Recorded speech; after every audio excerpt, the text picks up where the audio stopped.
Now, what's the whitest thing you know? Whiter than the driven snow, whiter than the whites of your eyes? Sugar. Non-integrated, non-black, sweet sugar. But you see, there is a black man in your sugar. His name is Norbert Rillier. Norbert Rillier in 1846 invented a vacuum pan that revolutionized the sugar refining industry. Now, you have to dig to find that fact. I mean, it's not much history, but it's still history. Now, what do you stand in?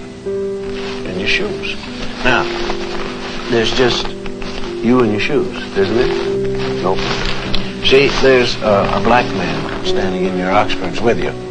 Sharing your soul and your heel is a man, his name is Jan Ernst Metzelger. And in 1863, this is a drawing by the kids, Metzelger invented the machine that made mass-produced shoes possible. Now, you have to dig around for that fact, too. And again, it's not much history, but it's history.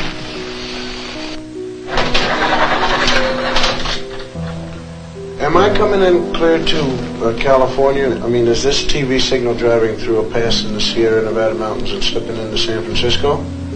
Okay, well, I want to thank you, Jim Beckworth.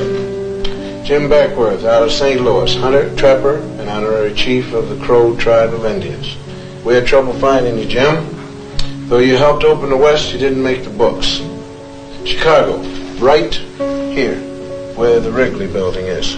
Young fellow by the name of Jean-Baptiste de Sable. Jean-Baptiste, he founded Chicago, when he traded with the Indians. And of course, there it is right there at that particular time. It was called Chicago or Stinking Onion by the Indians.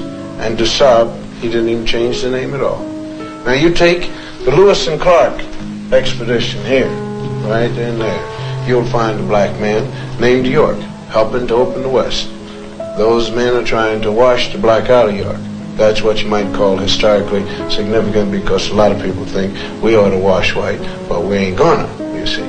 Texas.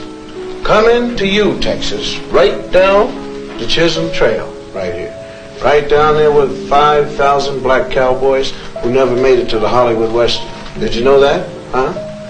In the same group, there was one black outlaw. His name was Deadwood Dick, who claimed his soul brothers were Bat Masterson, Billy the Kid, and Jesse James. Deadwood Dick used to ride into the saloon, order 2 drinks, one for himself and one for his horse.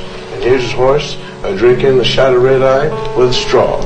And how about the 186,000 blacks who fought on the Union side during the Civil War? 38,000 died. How about Teddy Roosevelt's charge up San Juan Hill? It wasn't just the Rough Riders who made it. 4 black regiments went right up with Teddy. They didn't get lost going up the hill. They got lost in the history books. How about the North Pole? Snow White? Well, the first man there was black, Matthew Henson. He spoke Eskimo. And he was Admiral Peary's navigator. And although he made it first to the pole, it never quite made it to the history books. And how about your heart? Can we get there? All right. Daniel Hale Williams first performed open heart surgery successfully. Now, this list could go on forever. Blacks who made it, blacks who made history, but who didn't get into the history text at all. And the strange thing is how little there is about us in the textbooks. Napoleon once said history is a fable agreed upon, and the fable agreed upon up to now is that American history is white on white. But sometimes we did get into the history books. All wrong. Now you take this one. The Growth of the American Republic, 1942 edition. Samuel Eliot Morrison, Henry Steele Commager. Quote, as for. This has to do with slavery. As for Sambo, Professor Morrison. Sambo, Professor Commager. As for Sambo, whose wrongs moved the abolitionists to wrath and tears, there is some reason to believe that he suffered less than any other class in the South from its peculiar institution. Peculiar institution means slavery. Although brought to America by force, the incurably optimistic Negro soon became attached to the country and devoted to his white folks. Unquote.